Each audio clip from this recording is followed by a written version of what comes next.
Hey guys, we're here for a new episode, 5 for Talking, Leafs edition. Here with Caps, captain of the show. We'll just jump right into this one. We got to start this off with some sad news.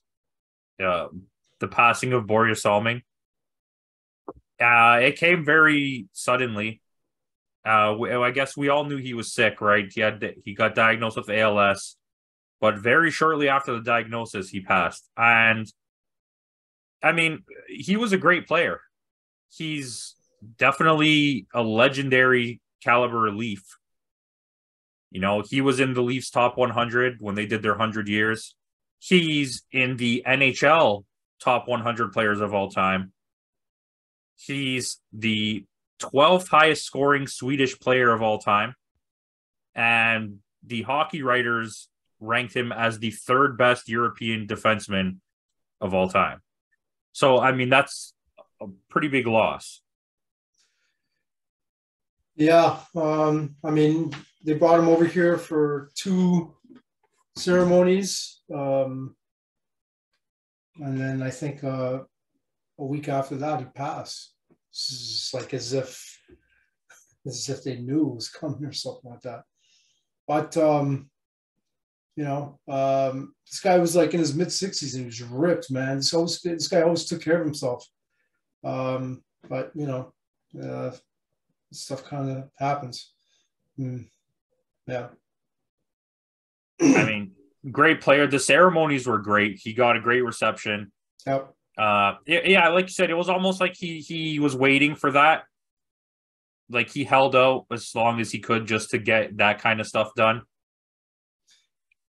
He's a lifelong Leaf. I mean, he did leave at the very end of his career. I believe he went to Detroit, but he's like one of the definitions of like a true Leaf and who bled for the team, did whatever it took. You can always find those pictures of him with the giant scars on his face from when he took a skate to the face. Stuck it out, man, throughout the Harold Ballard years. But he was an all-star defenseman. He made 6 appearances in the all-star game.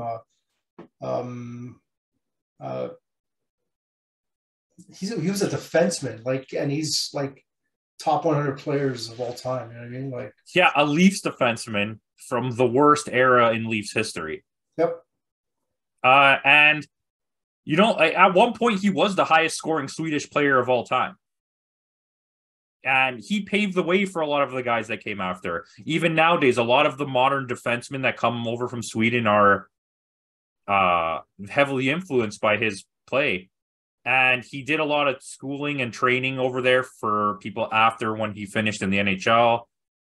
He was actually, I believe, the highest scoring ever European player that was born and trained in Europe. So he wasn't born there and then came, like Stan Mikita was born in Czechoslovakia or something like that. And then he came to Canada. He came then learned how to play hockey in North America, right? So they don't technically count that. It's born and trained. But either way, huge influence. And it's a big loss for the Leafs. It's a big loss. We're sorry for his family, condolences. It's a huge loss, man. It was like he was the guy that when players came out of Sweden, came into the NHL, he would spend time with them before trying to get them accustomed to the NHL life. I think Sandin was one of those guys where he spent time with Sandin for a short period of time. Sandin was there at his thing. Yeah. Speaking of Deans, and yeah, him and Sundin were really close. So I could imagine, especially in the Leafs organization, if you were Swedish, I'm sure he definitely spent time with you. Yeah, Daryl Siller was really looking like he was taking it hard. That's one of his good friends, right? It's so funny because a few days before he passed, I think they did they took a series of photos in front of Maple Leaf Gardens. Him, Lonnie McDonald, Tiger Williams, and Daryl Siller, and Borje Salming, all dressed up in 70s clothes, and I saw some 70s looking cars around, and they designed the whole street for a short period of time just to take those photographs. And I think it was a couple of days later, that's when he passed away. So, yeah. Well, that's all I can say about that, man. Yeah, we'll move on from this to brighter things with, I guess, Mitch Marner is just killing it right now. 19 games now. 19 games, that's a record. Good on him. You could plainly see that his teammates are really happy for him. He doesn't touch on it too much. Like you could tell he's he's proud of it, but you can also see that his head is in the right place and he just wants his team to win, which is exactly where his head should be at, and that should be the case for everybody else on that team. But it's always great to see these guys break records like that. I think 51 is like the all-time record.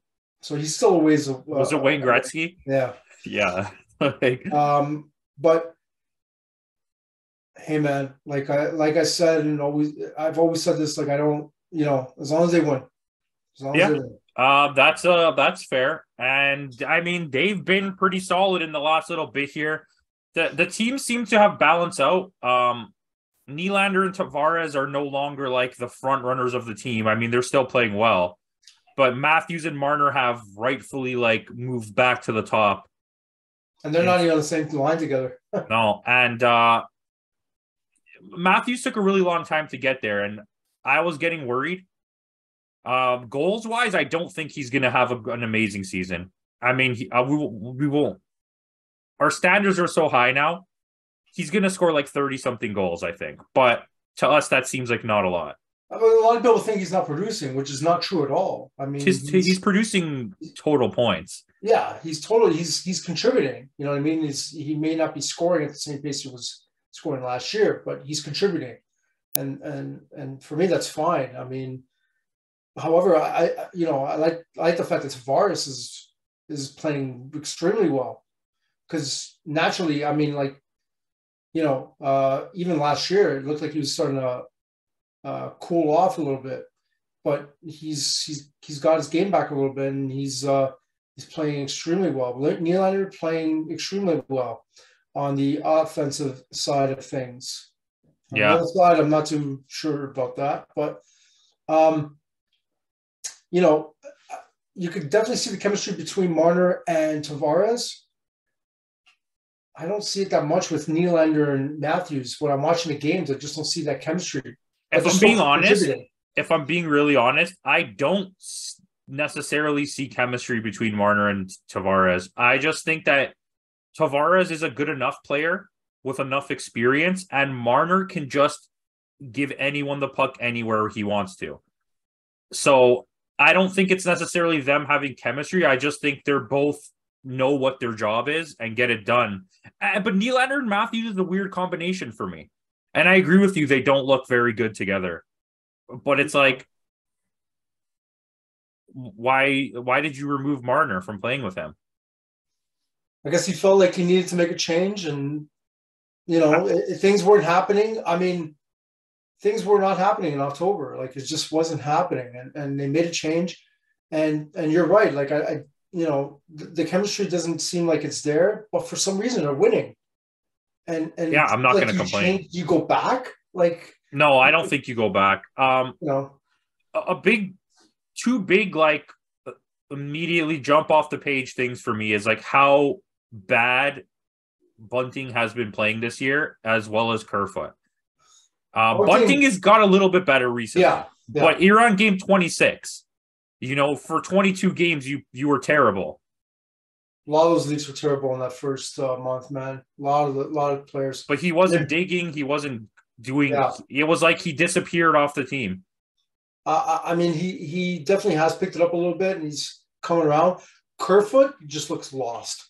Yeah, absolutely. He just looks lost on that team, and they need to make a decision on him. Like, what do you play him? It's not working out on second line. I think he had some time on that first line. It just wasn't happening.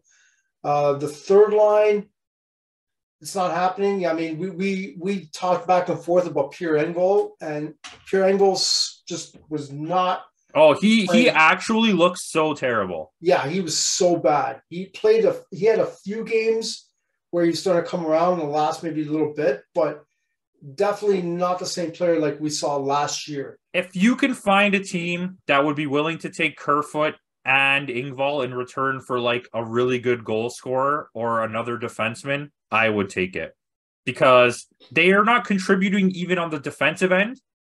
That I really need them on this team. You know, we can replace them with anybody we have on the Marlies to fill that spot.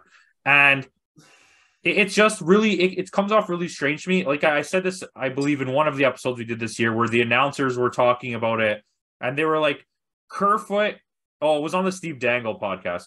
Kerfoot is the best player in the NHL at looking like he's doing something, even though he's contributing literally nothing. Like, he always looks like he's going so hard, but he's not doing anything at all. He's just out there. It's, yeah. I don't know what you do to solve that problem. I mean, he's gotta like do something. You know what I mean? Like, it's not looking good for him. And I'm fairly confident that Kyle Dubas is, you know, making other teams aware that Kerfoot is available. He has to be, because even though they are winning, you're always trying to make that team better, and just having him there to just skate around and do literally nothing, maybe contribute a little bit to the penalty kill. Other than that, he hasn't done nothing. I agree. Nothing. I definitely agree with all of that. The defensive core has been really good, even the people we don't like. And they're missing guys. Yeah. They're missing their top guys. Like, it's crazy. And it's so funny, Campos, because and I was talking to somebody at work about this, they were scared when Raleigh went down. And the first comment I made to them is like, don't worry, less giveaways. Yeah, okay, so that's funny that you said that, because I was going to wait till you were done and say basically the same thing. You've removed all of the offensive defensemen out of the lineup and replaced them all with puck-moving two-way defensive defensemen. Do you know what I mean? Yeah. Riley is so focused on skating fast up the ice and passing the puck up the middle, Jake Gardner style. And it's not to say he's bad, because you know I'm not a Riley fan, but he's gotten better. Yeah. But goes to show you that you don't need him to win games. He's not the catalyst of you winning any games. He's just a nice addition to your roster. Do you know what I mean? Like, the forwards are not scoring less without him, and the defense is not letting in more goals without him. Correct. Like, I'm telling you, man, like, I hope he's watching tape, and I hope that when he comes back, he's a really good player. He just needs to minimize the amount of giveaways in each game that he's playing. If he could do that, he improves dramatically. And he's got to understand that. Like, those long passes, stretch passes, are so unnecessary. You know what I mean? Like, listen. Nobody on this team could do that right now. Just playing like friendly weekend beer league hockey. Bargo will contest to this. We'll ask him next time he's on the episode. Every single time you're playing with one of the older guys, their first instinct is pass it up the middle of the ice. And it always gets taken away by someone fast, and it always turns into a goal. And it's just like, stop doing it. If you're going to dump the puck up, just shoot it down the boards then. Don't put it up the middle of the ice ever. Continuing on with the Leafs, because it's a Leafs episode, Matt Murray has looked amazing. Both of them. Yeah, okay, both of them. That's fair. You know what I mean? I was watching a game last night, and you know, that overtime goals, whatever. He looked great. What is it? 10-game point streak, 11 games for the Leafs? Yeah, like, you know, he's really looking solid, and and they're really trying to be careful with him too, Because they're like, you know, every time I'm here, like, sometimes he won't practice. You know what? It's worth Tandem them. They're both playing good. Yeah. One game, one game, one game, one game. Do it all season. I don't care. Hey, man, I was one of those guys. When I heard they got Matt Murray, I freaked. And I was like, what the hell? And then, when they got Samsonov, I was like, oh, my God. And it was like, And it was really you that, told me, like, hey, Samsonov is actually a pretty good pickup. And both of them are shocking me right now. And it's a great, great thing that's happening. And it's a welcome surprise. Let me put it that way. Because that tandem is one of the better tandems of the whole league right now. And it's so funny because somebody said this to me the other day, and I thought it was pretty funny. Matt Murray is the best goalie on the Ottawa Senators payroll. That is true. I thought that was pretty funny. Yeah, Dave had a very weird season over there. Talbot has had games where he looked amazing and then played, but it's the team, right? I can't sit here and say Matt Murray sucks when he played on a terrible team for 3 years, arguably the worst team in the NHL, and kept getting injured. And then Pittsburgh is the revolving door of goalies. Pittsburgh is the modern version of like the 2000s Philadelphia Flyers, where all their money was on Fleury. As soon as Murray started doing good, all their money was on Murray. As soon as Jari started doing good, all their money was on Jari. And now they're back. They're with the Smith. They're not even using Jari anymore. It's just like whoever's hot, you kick the other guy to the curb in Pittsburgh and you just move on. And like I one day I'll look up the list, but if you look up from like 1998 till 2011 Philadelphia Flyers, they changed goalies like every 2 years. Yeah. I mean, for Matt Murray, it's just a matter of him staying healthy and just he's really made the team feel comfortable around him too, because he has experience. Yeah, he's making. Oh my God, he's just playing really well, and I hope that he's able to sustain that for the rest of the year, and hopefully, in the playoffs. You know what? Samsonov has experience too. 2 years in a row, he's been in the playoffs with Washington. Yeah, and they're both young still. Yeah, they're both young. So and Campbell looks real bad right now. Oh man! And Skinner is clearly the better goalie. I know we talked about that a little bit in the other episode, but maybe it's a mental thing, because we know he does have his issues, and maybe the change of scenery affected him. Same thing with Murray. I know he was going through some stuff in the last couple of years with Ottawa, and I think a change of scenery helped him out. Not so much for Campbell, but it's so funny because when Campbell went to Edmonton and he's playing as poorly as he is right now, it just makes the Leafs defense look that much better, and does. And you know what? Edmonton is not a terrible defensive team. No, they're not. Like when I say that, it's not me like trying to throw eggs at Campbell. He, honest to God, this season is not playing well. No, he's not. Something's going on there, man. Like, I don't know. It could be his injuries. He has a lot of nagging injuries that he plays through and affects himself. But I mean, I like to see them turn it around. I thought Campbell was going to win them a championship this year. I'm pretty sure that's what I said in the first video. Yeah, we definitely thought that they were going to be a much stronger team with Campbell. They're not bad. They're not a top team, but they're definitely going to make the playoffs. Yeah, they're definitely not. No, they're definitely not out of it. They can turn it around.